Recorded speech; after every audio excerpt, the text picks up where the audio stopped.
que está lá no livro de João.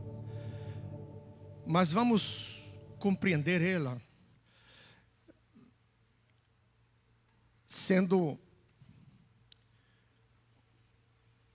tomando dois textos que falam da mesma coisa. Nos evangelhos acontece muito isso. Um traz luz para que o outro possa ser entendido melhor. Então, o que nós vamos ler em João também está lá em Marcos. E primeiro vamos ler em Marcos, que está lá no capítulo 6. Hoje nós vamos ler um pouco mais extensas as passagens aqui para que eu possa falar com os irmãos. Então, eu queria que você primeiro achasse Marcos, capítulo 6 e o versículo 34 em diante.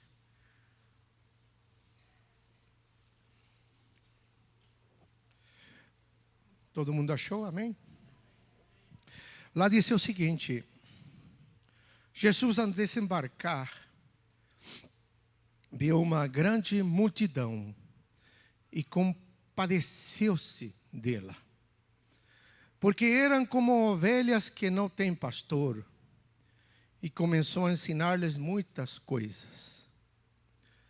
Estando a hora já muito adiantada, aproximaram-se dele seus discípulos e lhe disseram: o lugar é deserto e a hora já está muito adiantada. Despede-los para que vão embora até as aldeias em redor e comprem para si o que comer. Ele, porém, lhes respondeu: dai-lhes vós mesmos de comer. Então, eles lhe perguntaram: porventura havemos de ir comprar 200 denários de pão e dar-lhes de comer? Ao que ele lhes disse: quantos pães tendes? Ide ver. E tendo ele informado, responderam-lhe: 5 pães e 2 peixes. Então lhes ordenou que a todos fizessem reclinar-se em grupos sobre a relva verde. E reclinaram-se eles em grupos de 100 e de 50. E tomando os 5 pães e os 2 peixes, erguendo os olhos aos céus, os abençoou. Partiu os pães e os entregava a seus discípulos para que eles servissem. Também repartiu os 2 peixes por todos. E todos comeram e se fartaram. E em seguida recolheram 12 cestos cheios de pedaços de pão e de peixe. Amém?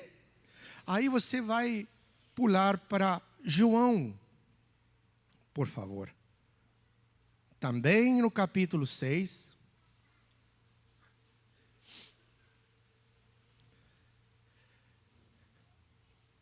Amém? E olha o que disse aqui. Depois disto partiu Jesus para o outro lado do mar da Galileia. Seguia-lhe uma grande multidão, porque via os sinais que operava sobre os enfermos. Subiu, pois, Jesus ao monte e sentou-se ali com seus discípulos, porque a Páscoa, a festa dos judeus, estava próxima. Então Jesus, levantando os olhos e vendo que uma grande multidão vinha ter com ele, disse a Filipe: onde compraremos pão para estes comerem? Mas dizia isto para experimentá-lo, porque bem sabia o que ele ia fazer. Respondeu-lhe Filipe: 200 denários de pão não lhes bastariam, para que cada um recebesse um pedaço. Ao que lhe disse um dos seus discípulos, André, irmão de Simão Pedro: está aqui um rapaz que tem 5 pães de cevada e 2 peixinhos, mas isto que é para tantos? Jesus lhe disse: fazei reclinar-se o povo. Ora, naquele lugar havia muita relva, reclinaram-se ali, pois os homens, em número de quase 5.000. Jesus então tomou os pães e, havendo-lhe dado graças, repartiu-os pelos que estavam reclinados, e de igual modo os peixes quanto eles queriam. E quando estavam saciados, disse aos seus discípulos: recolhei os pedaços que sobejaram, para que nada se perca. Amém? Sente-se no seu lugar. Título da mensagem que nós vamos falar hoje é Jesus, o pão da vida. Amém? Então, eu li este mesmo milagre de 2 perspectivas diferentes. Uma, a perspectiva do evangelista Marcos e a outra do evangelista João. Amém? Lá no livro de Marcos, disse que Jesus, vendo as multidões, ele se moveu de íntima compaixão. E olhava para aquele povo e os via como se fossem ovelhas que estavam sem pastor. Porque eles estavam atrás de Jesus por causa dos milagres que ele estava fazendo. Eles saíram da cidade próxima, ali na Galileia, e foram ter com Jesus, porque Jesus não estava dentro de uma cidade, ele estava em um campo. Ele estava em um deserto, num lugar ermo.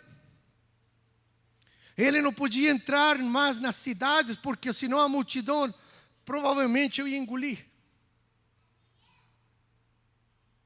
E aí então ele permanecia fora das cidades, e até fora das cidades aquelas multidões compareciam para receber milagres. Alguns por curiosidade, porque o ser humano ele é curioso. Outros porque necessitavam de alguma coisa. Outros porque queriam ver um poder de Deus de verdade. E alguns eram somente para ver se era verdade o que se dizia a respeito de Jesus. Mas a palavra do Senhor, ela diz que os próprios discípulos disseram a Jesus, como diz Marcos, que o lugar era deserto, que ali não existia comida, e que a hora já era avançada, e que Jesus teria que despedir essa multidão para que comessem, para que fossem embora, para que cuidassem de si. Porque eles não tinham como tratar aquela grande multidão. Como diz a Escritura, 5.000 adultos, fora crianças, e tudo mais que ali estava. Então, o que a gente aprende hoje, aqui, meus irmãos?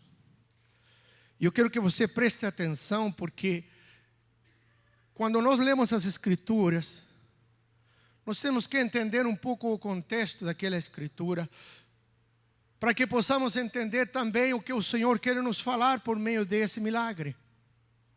Amém? Jesus vinha vindo da Judeia, porque na Judeia ele já tinha curado, tinha feito milagres. E um desses milagres que ele fez foi curar um paralítico que fazia muito tempo que estava paralítico em um tanque, esperando que se agitasse uma água, e quando vinha um anjo agitava aquela água, qualquer um que entrasse naquele tanque, ele seria curado de qualquer enfermidade. E Jesus chegou até aquele homem que não tinha condições de chegar naquele tanque porque estava atrofiado, e Jesus lhe disse: você quer ser curado? E aquele homem respondeu-lhe: sim, claro que eu quero, estou aqui há tantos anos querendo só isso. Jesus disse: então eu vou te curar, não precisa de esperar mais.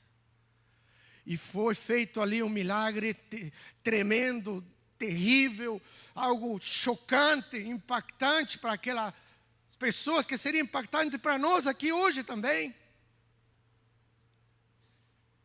Mas aqueles eruditos, aqueles teólogos da época, aqueles religiosos da época que eram inimigos de Jesus, os fariseus, os saduceus, os sacerdotes que estavam no templo, quando ficaram sabendo deste milagre, foram então e questionaram a Cristo, ao Senhor, por que ele tinha mandado aquele paralítico carregar a maca em dia de sábado. O que molestava aqueles judeus não era que Jesus o tivesse curado, mas que quebrasse uma tradição que eles tinham, que era ficar no dia de sábado igual uma múmia, estátua, quietos, não podiam nem dar um passo mais além de 100 metros, presos a uma religião, a uma tradição, prisioneiros de algo que Deus jamais tinha ordenado de fato a eles fazerem. Então eles condenaram a Jesus por causa disso e começaram a perseguir. E a Escritura disse que o quiseram matar por causa disso.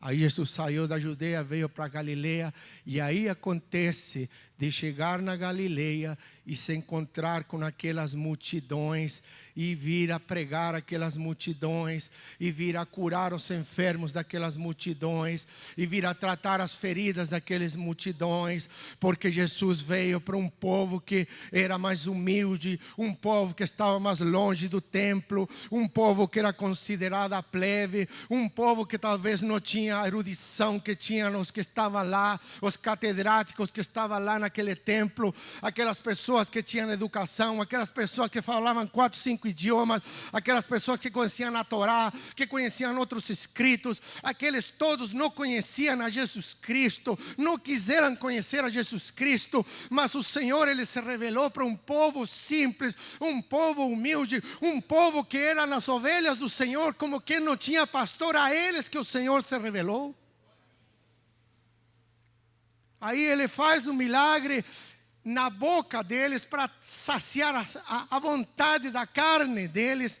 Mas meu querido, minha querida, o que as Escrituras dizem aqui é que Jesus pegou os 5 pães, Ele pegou os 2 peixes, Ele os abençoou, Ele os partiu e Ele deu os pedaços aos seus discípulos, que saíram repartindo este pão e este peixe pelos grupos que estavam assentados na relva, que eram de 50, que eram de 100, eles iam repartindo aquilo, e como era muita gente, todas aquelas pessoas não perceberam o milagre que estava acontecendo. Sabia disso?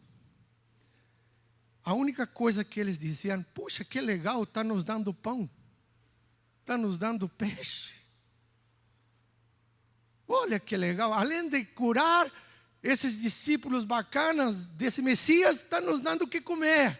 Não sabiam de onde vinha, não sabiam como é que tinha acontecido, não sabiam que milagre que Deus estava operando.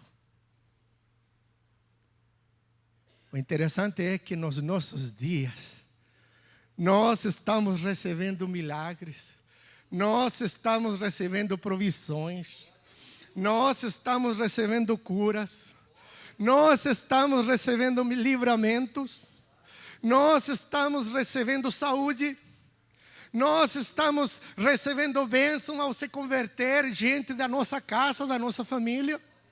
Nós estamos sendo transformados e muitas vezes nós não estamos percebendo o que Deus está fazendo em nossas vidas. Porque Deus não é um Deus parado, Deus não é um Deus como uma estátua, Deus não é um Deus que se compara a alguma imagem morta, Deus é um Deus vivo, Deus não tem comparação, Deus não é um Deus morto, Deus é um Deus que age, é um Deus que opera, é um Deus que vai onde a mão do homem não pode ir, é um Deus que toca onde a mão humana não pode tocar, é um Deus que faz coisas que o homem não pode fazer, é um Deus que quebra as regras da ciência deste mundo. Esse é o nosso Deus. Mas muitas vezes nós não percebemos o milagre que Deus está fazendo na nossa vida. Fala para o seu irmão: Deus está fazendo um milagre na tua vida. Amém? Glória a Deus.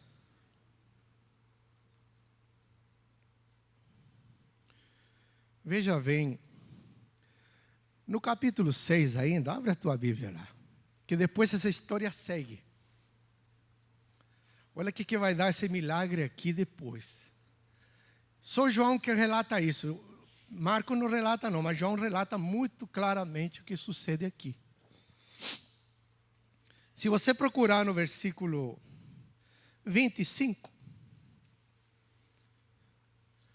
de João capítulo 6.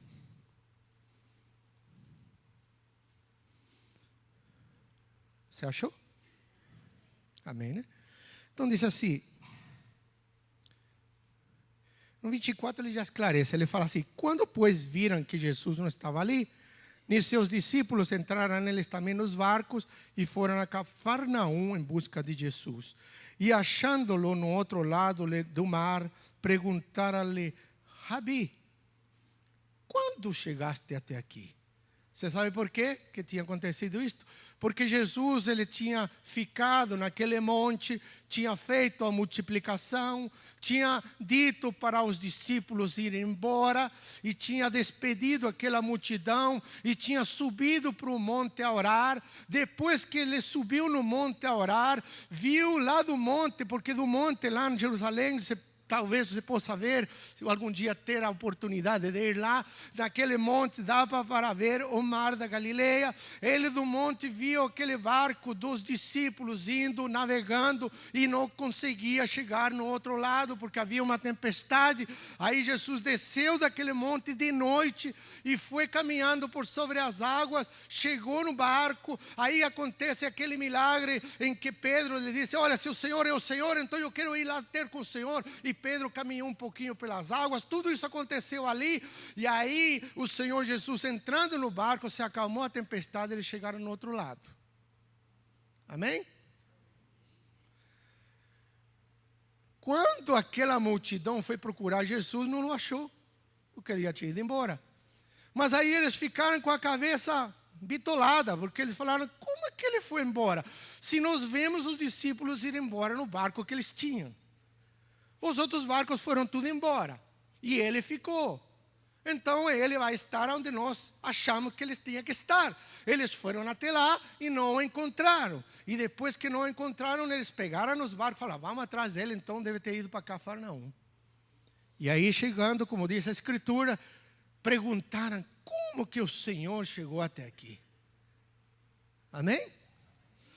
E aí ele disse assim, respondeu-lhe Jesus, em verdade, 26, tá? Em verdade vos digo que me buscais não porque vistes sinais, mas porque comeste dos pães e vos fartastes. Amém? Trabalhai não pela comida que perece, mas pela comida que permanece para a vida eterna, a qual o Filho do Homem vos dará, pois neste Deus o Pai imprimiu-lhe o seu selo. Amém? E eles perguntaram-lhe, que faremos para praticarmos as obras de Deus? E Jesus lhes respondeu, a obra de Deus é esta, que creais naquele que Ele enviou. Perguntaram-lhe então, olha só o que eles perguntaram. Que sinal faz, pois, tu, para que vejamos e te creiamos? Que operas tu? Nossos pais comeram no maná no deserto, como está escrito, do céu lhes deu pão a comer. Jesus, por ele, respondeu, em verdade vos digo, não foi Moisés que vos deu o pão do céu, mas meu Pai é que vos dá o verdadeiro pão do céu. Você entende agora o que disse esta passagem? Eles não tinham entendido que Jesus tinha feito um milagre. Não tinham entendido que o Senhor já os tinha alimentado. E quando ele chega e confronta esta turma, Jesus lhe disse, vocês não vêm até mim porque me querem. Vocês vieram para cá para que eu volte novamente a dar pão para vocês. E aqui há uma verdade que a gente tem que extrair para nossos dias, para a nossa vida também. É a motivação pela qual nós estamos buscando ao Senhor.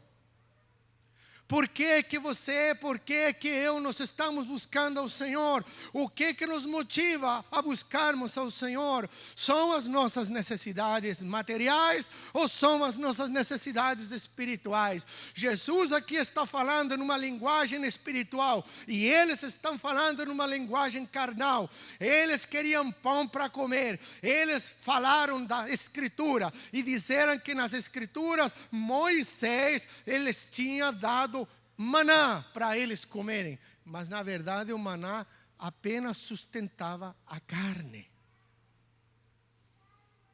Amém? E Jesus lhes replicou: meu Pai é quem vos dá o verdadeiro pão. É meu Pai quem vos dá o verdadeiro pão. E aí ele se apresenta para eles como o pão que desceu dos céus. Amém? O alimento que desceu dos céus, o manjar espiritual que desceu dos céus. E aqueles homens e aquelas mulheres que tinham uma tradição judaica e que cuidavam de não comer porco, de não comer aquilo, de não comer isso, de se lavarem, de lavar copos, de lavar jarros, de andarem de uma determinada maneira, de comerem tais e tais coisas, de considerarem tais e tais coisas como imunda, como dizia a lei, e tinham que se regrar em coisas de comer. No entanto, quando eles escutaram que Jesus lhes disse: se eu sou o pão dos céus, vocês vão ter que comer minha carne, vão ter que beber meu sangue, eles se escandalizaram, porque eles não entendiam do que ele falava. E Jesus muitas vezes está falando com você e comigo, está falando coisas espirituais, mas nós confundimos nossa mente e queremos assimilar aquilo como se fosse carnal. Queremos viver uma vida cristã apenas motivada pelas coisas daqui desta terra, pelo que o Senhor nos pode dar, pelos carros, pelos bens, pelas casas, pela vestimenta, pelo trabalho, por qualquer coisa que venha a ser satisfação da carne apenas. No entanto, o Senhor, Ele diz: aquilo é passageiro, aquilo é de importância, aquilo na verdade é um agregado que eu vou dar a vocês, mas o verdadeiro manjar sou eu, o verdadeiro manjar é Cristo, o verdadeiro manjar é o reino, o verdadeiro manjar é a promessa da vida eterna. É isso que nos tem que motivar. Amém? Então, qual comida você está se sentando para comer aqui? Ali nós temos um símbolo. Se nós quiséssemos alimentar a carne, eu tenho certeza, pastor, nós íamos trazer aqui churrasco, íamos trazer aqui salada, as irmãs iam fazer salpicão, iam fazer aquelas coisas gostosas, íamos fazer uma baita de uma mesa e todo mundo ia se estufar até comer. Íamos ficar cheinhos, mas amanhã íamos sentir fome de novo. É ou não é? Aí amanhã volta a fazer comida de novo. As donas de casa falam: puxa vida, todo dia eu tenho que fazer comida, né? Mas quando a gente come o Senhor, quando a gente gosta das coisas espirituais, quando nós somos alimentados por aquilo que o Senhor nos dá, aquilo que o Senhor nos dá, como Ele disse: nunca mais aquele que comer nunca mais terá fome, aquele que beber nunca mais terá sede. Ele se refere especificamente ao ato de Ele entrar dentro de nós. Quando nós o aceitamos, quando nós aceitamos a Ele, quando nós olhamos para o Senhor como verdadeiramente Ele é o Senhor, como verdadeiramente Ele é o sacrifício por nós, como verdadeiramente Ele é o Deus encarnado.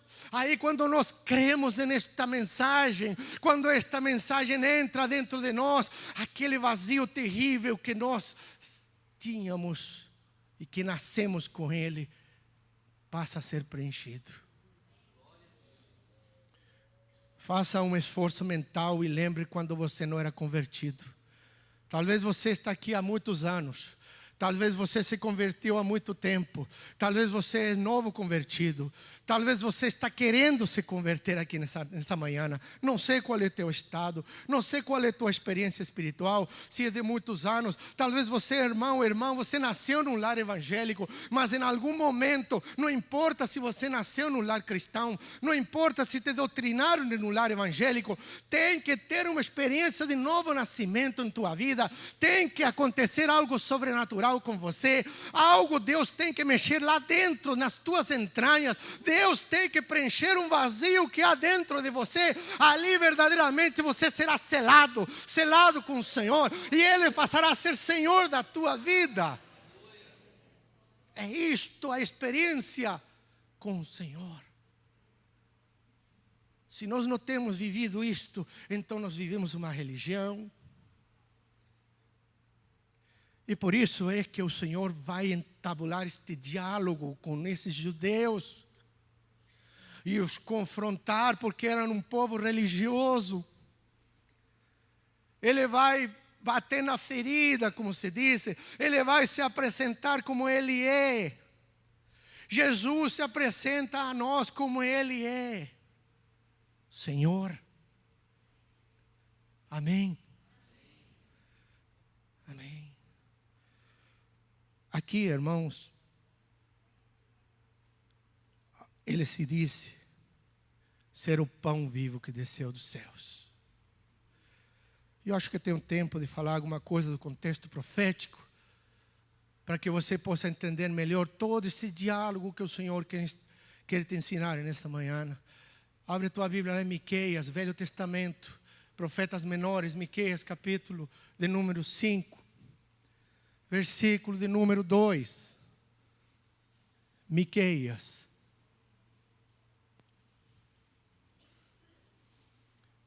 Glória a Deus. Fica no Velho Testamento, tá, irmão?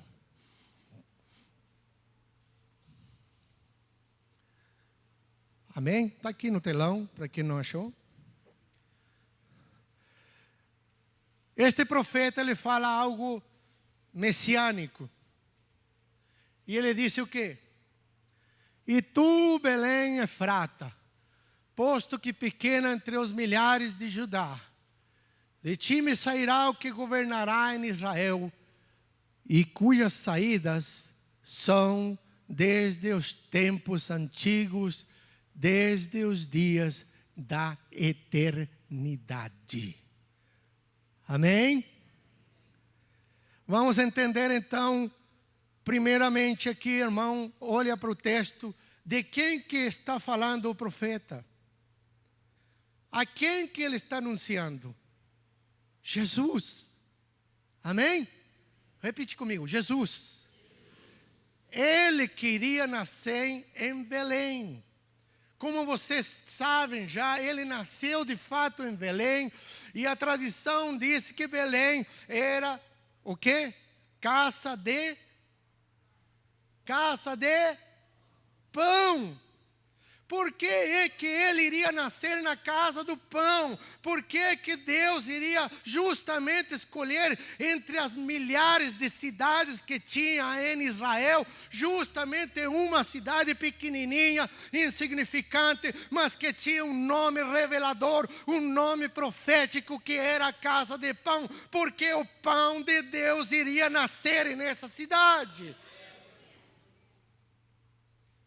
E em seguida ele disse, de ti sairá o que governará em Israel. E quem é que governava em Israel? Não era um prefeito, não era um sacerdote. Quem governava em Israel era o rei. De ti me sairá o rei de Israel. Então o Senhor Jesus Cristo, Ele é rei de Israel. E hoje nós entendemos pelos escritos de Paulo e por todos os apóstolos que a verdadeira Israel, o verdadeiro Israel de Deus, somos que fazem aliança com Deus através do sangue de Jesus. Portanto, você não precisa usar um kippah, você não precisa ter uma menorá aqui, você não precisa ter um talite, você não precisa se circuncidar, você não precisa cobrir a cabeça com um véu, mulher, você apenas precisa que o selo esteja em teu coração, que é Cristo. Ele que te faz hoje servo dele, Ele que te faz hoje habitante celestial e te faz Israel de Deus. Embora nós amamos Israel, eu amo Israel, eu fui ensinado por rabinos também aqui na palavra de Deus.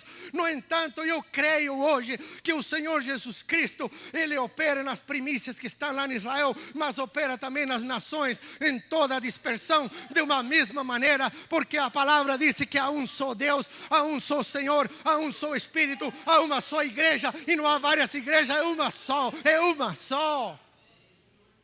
Amém. Então o que estamos falando aqui, como disse Miqueias, que as saídas dele, queria que colocasse, se possível, aqui novamente, só para terminar isto, cujas saídas são desde tempos antigos, desde os dias da eternidade. Sabe o que esse texto diz no hebraico? Ele fala: cujas aparições são desde os dias da eternidade, desde tempos antigos. O Senhor Jesus Cristo, Ele se manifestou em carne quando Ele nasceu através de Maria. E veio especificamente a obra maior que Ele tinha, o objetivo, vamos dizer assim, para que Ele nasceu? Nasceu para ser nosso rei e para morrer por nós. Mas antes disso, o profeta anuncia que ele aparecia. Para Israel ele estava aparecendo. Quando nós lemos os escritos no livro de Gênesis, quando vai Abraão de volta de ter derrotado aqueles reis, e aparece para ele Melquisedeque, que era um sacerdote e um rei de Salém, e que esse rei se apresenta para Abraão, e ele vem trazendo pão e vinho, e Abraão lhe paga os dízimos, e diz as escrituras em Hebreus, também está escrito que ele não tinha descendência, que ninguém sabia de onde tinha aparecido esse rei, que ninguém conhecia ele, mas que o significado do nome dele era rei de paz, que era rei de Salém, rei de paz, e que ele trouxe um símbolo que era pão e vinho. E por que aquele homem iria trazer pão e vinho? Por que aquele personagem iria trazer pão e vinho para Abraão? Na verdade, ali, alguns teólogos, e eu creio isso, que ali o Jesus estava já dando-se a conhecer, dando a entender quem ele era, mostrando-se um pouquinho para Israel, para entender todo mundo que ele era o pão, que ele era o vinho, que ele era realmente o Messias, o Mashiach que viria. Desde tempos antigos. Depois vem três personagens aparecem conversando a respeito da destruição de Sodoma e de Gomorra, e um desses personagens não era o anjo, disse as escrituras que era o Senhor.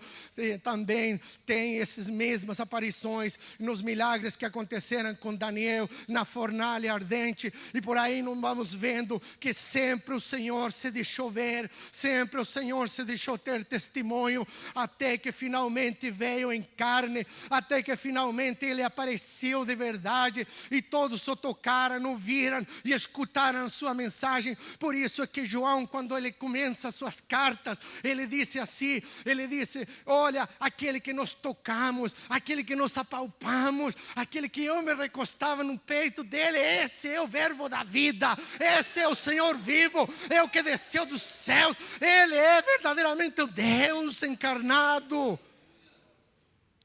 Isso o anticristo não gosta, isso o espírito do anticristo detesta.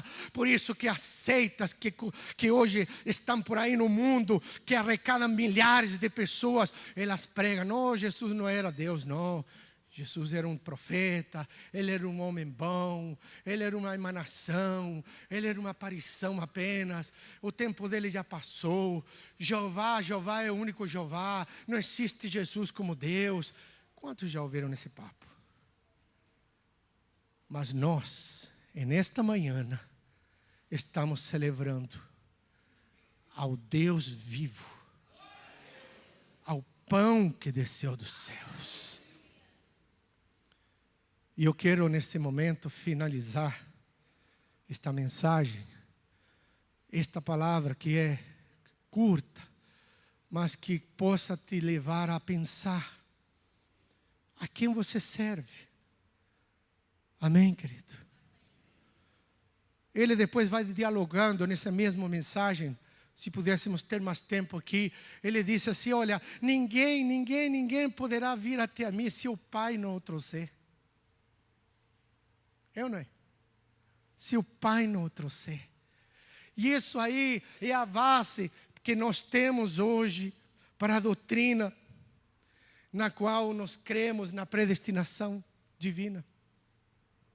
Você é predestinado desde o dia em que você nasceu neste mundo a um dia conhecer o seu Salvador. Deus, na sua infinita sabedoria maior que a nossa, Ele de antemão conhecia os que são seus. Ele, pelo seu poder de Deus, sabia quem realmente o iriam aceitar, quem realmente são seus filhos.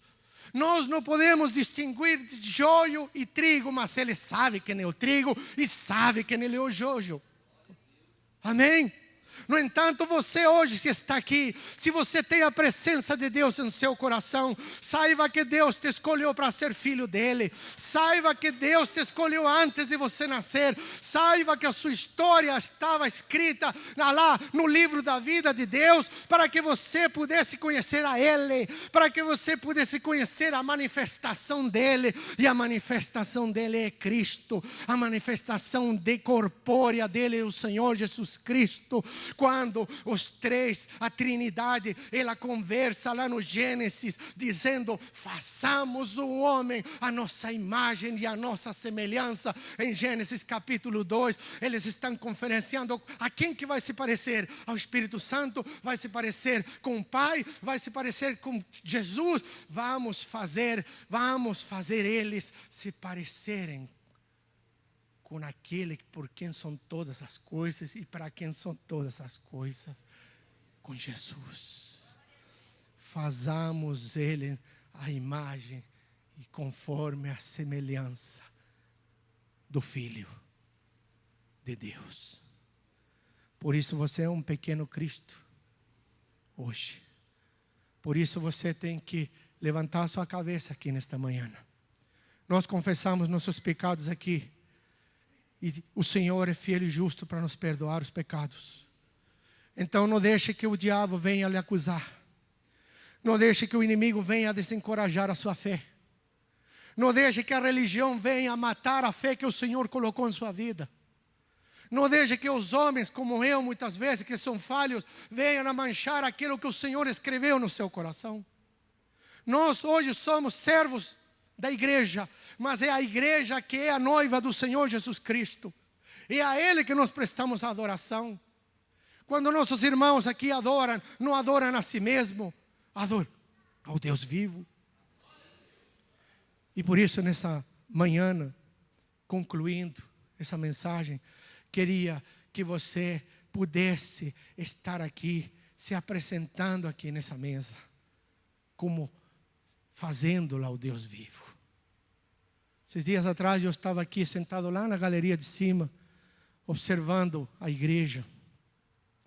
Me chamava muito a atenção, enquanto estavam aqui os irmãos ministrando louvor, muita gente conversando, falando e se agitando para lá e para cá, preocupado com outras coisas. Meu querido, não deixe que a agitação tome conta de você. Saiba que nós estamos na presença de alguém muito, mas muito mais poderoso do que nós. Amém? Vamos então celebrar esta ceia. Vamos ficar em pé, meu querido. E vamos passar para esse momento de celebração, pastor.